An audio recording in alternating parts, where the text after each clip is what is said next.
नमस्कार। आज जो हमारा विषय रहेगा इस वीडियो का वो जियाउद्दीन बर्नी रहेंगे। जियाउद्दीन बर्नी एक अपना नाम रखते हैं मध्यकालीन इतिहास में, एक इतिहासकार के रूप में बहुत ही अच्छे तरीके से इनको जाना जा रहा है। जानते भी हैं लोग जो मध्यकाल से या हिस्ट्री से, इतिहास से वाकिफ होंगे या इतिहास को जानते होंगे, पढ़े लिखे होंगे। अब जो नहीं जुड़ा है वो जियाउद्दीन बर्नी को नहीं जानेगा। देखिए, जियाउद्दीन बर्नी एक वैज्ञानिक इतिहासकार थे। हालांकि अंत समय में एक चाटुकार इतिहासकार हो गए। इनका जन्म जो है वो 1285 ईस्वी में हुआ था। अब यहाँ पर जो चाटुकार इतिहासकार क्यों हो गए, ये पूरा वीडियो आपको देखना पड़ेगा। तो चलिए देखिए, लेखक हैं, इन्होंने बहुत ही अच्छी पुस्तक लिखी है, तारीख ए फिरोज शाही। तारीख ए फिरोज शाही में फिरोज शाह तुगलक के बारे में तो जानकारी मिलती ही मिलती है, उनसे पहले के 8 और सुल्तानों के बारे में जानकारी मिलती है। लगभग 9 सुल्तानों के बारे में जानकारी इस पुस्तक में दी गई है। लगभग एक सदी का इतिहास इन्होंने इस पुस्तक में लिख के रखा हुआ है। शाही दरबार से इनका संबंध कैसे हुआ, भाई राजाओं के बारे में लिख रहे हैं, राजतंत्र के बारे में लिख रहे हैं, उस समय के शासन प्रशासन के बारे में लिख रहे हैं, तो कोई आम आदमी तो लिखेगा नहीं। संभवतः कोई ना कोई शासन तंत्र से जुड़ा हुआ व्यक्ति ही लिखेगा उसे। तो शाही दरबार से इनका संबंध कैसे हुआ, देखिए, इनका ननिहाल पक्ष और मातृपक्ष और पितृपक्ष सभी जो है वो इस राज दरबार से या सल्तनत से जुड़े हुए थे। अब जैसे कि इनके जो पिता हैं मुहिद्दुल मुल्क जो हैं ये जलालुद्दीन खिलजी के द्वितीय पुत्र शहजादा अरकली खां के निजी कर्मचारी थे। ठीक है, पिता की तरफ से होगा। अब आपको यहाँ जलालुद्दीन खिलजी के बारे में बताते चलें कि जलालुद्दीन खिलजी जो है वो खिलजी वंश के संस्थापक थे। अलाउद्दीन खिलजी का नाम आपने सुना होगा, उन्हीं के चाचा हैं और इन्होंने ही खिलजी वंश की स्थापना की थी। अपनी पुत्री का विवाह भी अपने भतीजे से कर दिया था, तो एक प्रकार से चाचा भी थे और ससुर भी थे। कौन? जलालुद्दीन खिलजी। अब अलाउल मुल्क की बात कर ले तो अलाउल मुल्क जो है जियाउद्दीन बर्नी के चाचा थे। उन्होंने अलाउद्दीन खिलजी का बहुत सहयोग किया। अलाउद्दीन खिलजी जब देवगिरी के अभियान पे गया था तो अलाउल मुल्क को ही अलाउद्दीन खिलजी ने कड़ा और मानीपुर का सूबेदारी दिया था, मतलब सौंप के गया था कि हाँ, जब तक मैं देवगिरी के अभियान से न लौट के रहा हूँ तब तक तुम ही देखो, इसको नियंत्रित तुम ही करो। फिर ननिहाल पक्ष से देखें तो इनके जो नाना थे बलबन के प्रतिष्ठित अमीरों में से थे। बलबन, अब जान लीजिए कि गुलाम वंश में आ गए हम सब लोग, तो गुलाम वंश, फिर इसके बाद खिलजी वंश, फिर इसके बाद तुगलक वंश। तो तुगलक वंश से संबंध तो स्वयं जियाउद्दीन बर्नी का रहता है, क्योंकि मोहम्मद बिन तुगलक के समय से जो है अपनी सेवा देना शुरू कर देते हैं। बर्नी का पालन पोषण जो है दिल्ली में ही हुआ था, उच्च कुलीन परंपरा में हुआ था। ठीक है, तो इनके लालन पोषण में कोई कमी नहीं थी। आगे चलते हैं। दरबार में प्रवेश कैसे हुआ, देखिए दरबार में जो प्रवेश हुआ वो देखिए जुड़े थे ही इनके माता पिता चाचा नाना सब इस दरबार से सल्तनत से जुड़े हुए थे, तो इनको वहां पर एंट्री मिलने में कोई ज़्यादा दिक्कत नहीं हुई थी। थोड़ा बहुत गुण भी था इनके अंदर, अच्छा गुण था, इतिहास लिखने में माहिर थे और बुद्धिजीवी थे। तो इनको क्या हुआ कि 17 वर्ष की आयु में मोहम्मद बिन तुगलक के शाही दरबार में प्रवेश किया, इन्होंने अपना कार्य प्रारंभ किया। इनको जो है उच्च कोटि के बुद्धिजीवियों में जो है सुल्तान जो है रखता था, और यहाँ तक कि इनका स्थान हो गया था कि ये अमीरों के समकक्ष बैठते थे। और ये अमीर खुसरो जो कि बहुत ही प्रसिद्ध व्यक्ति हैं और एक प्रसिद्ध लेखक भी हैं, जिन्होंने कव्वाली को इजाद किया और तबला तबला का भी इजाद किया, मतलब कि लोग कहते हैं कि तबला भी उन्होंने बनाया था, और वीणा को थोड़ा परिवर्धन किया, संवर्धन किया, उसको परिष्कृत रूप में लेकर आए, थोड़ा मतलब कि उसमें मॉडिफाई किया उसको। अब वो कितना किए होंगे मुझे नहीं, उस पर नहीं जाना है मुझे। आगे चलते हैं। अब जो है यहाँ देखा जाए कि बरनी तो शुरू से ही भैया राजतंत्र से जुड़ा है, शाही दरबार से जुड़ा हुआ है, क्या कहते हैं, शासन प्रशासन देख रहा है, एक अच्छा खासा जो है नौकरी भी पाया हुआ है, संरक्षण भी मिला हुआ है, अच्छी खासी संपत्ति भी इन्होंने बनाई वहाँ पर।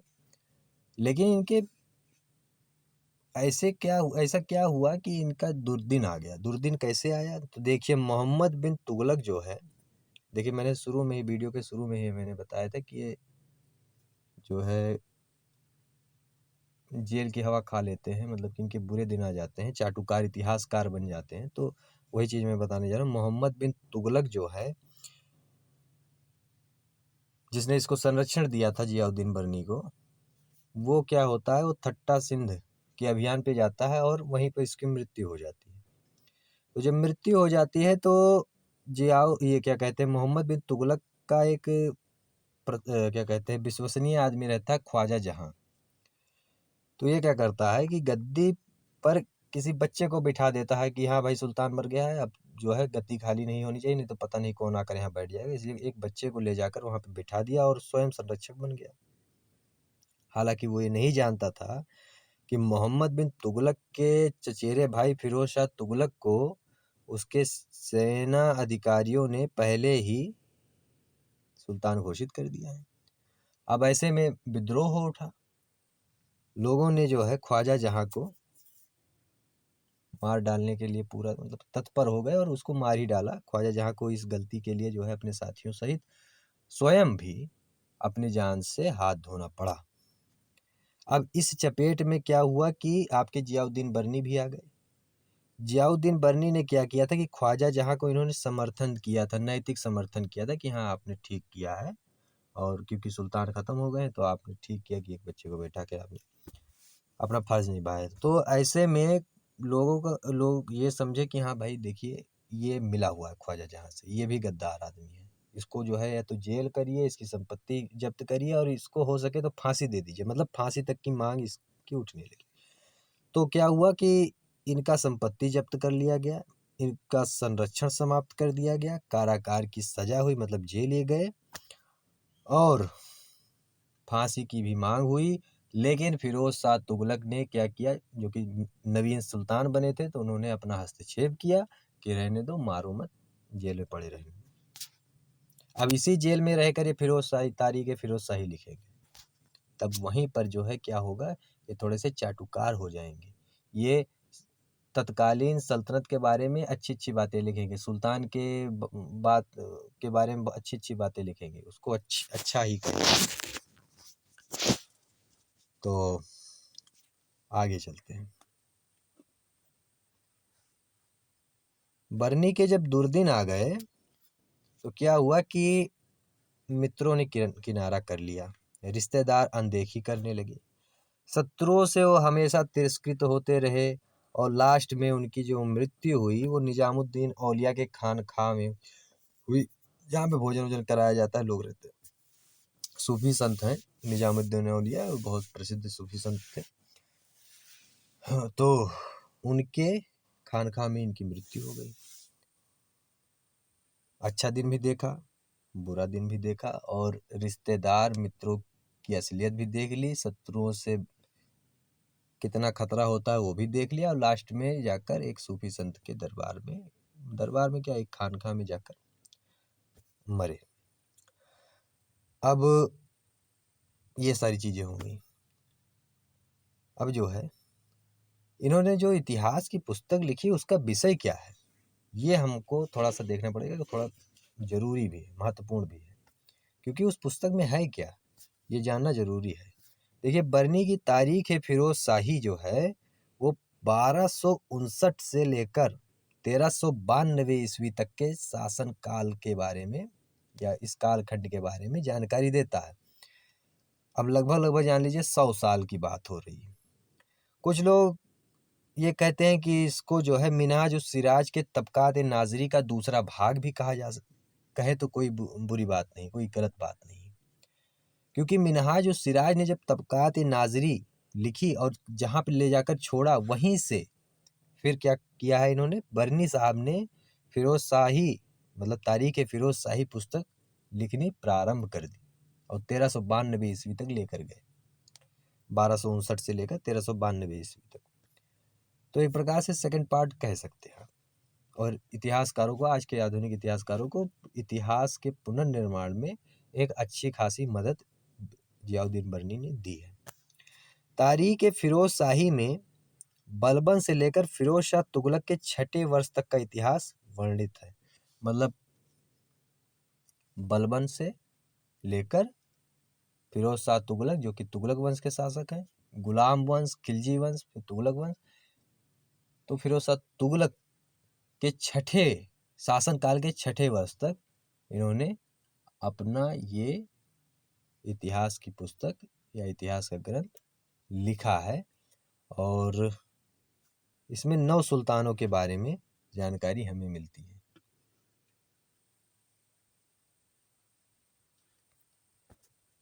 फिर ये इतिहास लेखन की शैली कैसी थी बरनी की? भाई इतिहास की पुस्तक लिखी, लेकिन पुस्तक लिखी किस टाइप में है? मतलब केवल कहानी की तरह लिख दी गई है कि कुछ उसमें क्वेश्चन किए गए हैं, या किसी बात पर बरनी ने अपने राय दिए हैं, या किसी घटना को या किसी मान्यता को मतलब कि न्याय के तराजू पे रख के कुछ तौला भी गया है उनके द्वारा कि नहीं तौला गया? तो देखिए बरनी ने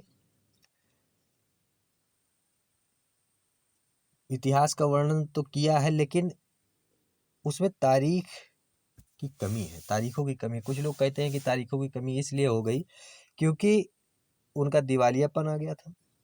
अब उनके पास पुस्तकों की कमी हो गई थी, तो संभवतः पुस्तक की कमी होने के कारण वो संदर्भ पुस्तक का नहीं रख पा रहे थे, या किसी पुस्तक को उस समय खरीदना बहुत दिक्कत हो रही थी। मतलब पैसा बहुत ज़्यादा लगता था, आज की तरह नहीं कि 10-10 रुपए में, 20-20 रुपए में किताबें पुस्तकें आई।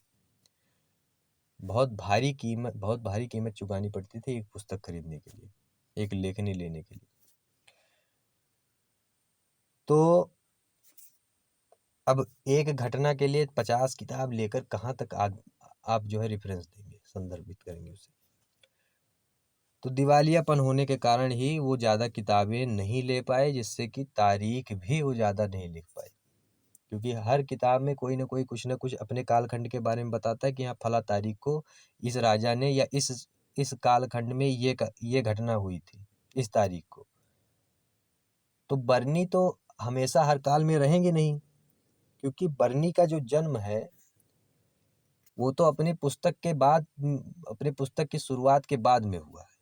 तो अपने समय से पहले की जो घटनाएं होंगी वो किसी न किसी पुस्तक से देखकर ही लिखी गई होंगी। तो ज़्यादा किताबें उनको मिली नहीं उस हिसाब से, तो तारीख भी वो नहीं लिख पाए ज़्यादा। जो थोड़ी बहुत जानकारी उनको थी, जो थोड़ी बहुत जानकारी दूसरों से मिली, उसकी तारीखें उन्होंने मतलब वर्णित कर दिया। अब बरनी का जो लेखन शैली है या इतिहास बताने की जो शैली है वो वर्णनात्मक नहीं है, वो विश्लेषणात्मक और आलोचनात्मक है। मतलब कि केवल एक वर्णन होता है, मतलब कि केवल एक कहानी टाइप के बताते चले जाओ, लेकिन इस तरह के बरनी नहीं है। वो विश्लेषण करते हैं हर बात के और आलोचना भी करते हैं। जहाँ पर आलोचना करने की जरूरत है वहां पर ये आलोचना भी करते हैं। हालांकि जब फिरोज शाह तुगलक का शासनकाल आया और उनके ऊपर दबाव हुआ, तो एक चाटुकार इतिहासकार बन गए। एक वैज्ञानिक इतिहासकार से हटकर एक चाटुकार इतिहासकार हो गए, क्योंकि उनके ऊपर जो है वो फांसी का फंदा या सूली वाला जो डर है वो दिखाई पड़ रहा था, दबाव था सुल्तान और सुल्तान के अधिकारियों का या उनके अमीरों का, उनके ऊपर दबाव था। इसलिए जो है वो इतिहास में फिरोज शाह तुगलक के लिए अच्छी अच्छी बातें लिख रहे थे, उसके कार्यों की बड़ाई कर रहे थे। हालांकि चाहे वो बुरी भी हो सकती थी समाज के लिए, देश के लिए, या समाज में रह रहे जो अन्य धर्म के लोग हैं, लेकिन ये उनकी बड़ाई कर रहे थे अपनी जान के लिए, अपनी जान के बचाव के लिए। बरनी राजनीतिक घटनाओं, सामाजिक स्थिति, धार्मिक मान्यता, कुलीन मनोदशा, युद्ध, शांति काल आदि का वर्णन भी किया है। किसमें? इस किताब में, इस पुस्तक में। बरनी ने एक काम और किया है कि ये पात्रों पर टिप्पणियां करते थे। कोई भी पात्र उस पर टिप्पणी अपना जो राय है वो रखते थे ये। और फिर इसके बाद उन्होंने एक पुस्तक लिखी थी फतवा जहांदारी, जो कि तारीख फिरोज शाही का जो है पूरक खंड है। इसमें भी तत्कालीन शत्रु समाज, शाही फरमान, नैतिकता, अहंकार, धार्मिक समानता, राजा के कार्य जो भी हैं उस समय के, वो सारी चीज़ें इसमें भी मिलती है। बस ये जो है इम्पोर्टेंट इसलिए है कि तारीख फिरोज शाही का ये पूरक खंड है। तो मैं अब अगले किसी वीडियो में किसी दूसरे टॉपिक पर बात करूंगा। तब तक के लिए जय हिंद, जय भारत, वंदे मातरम।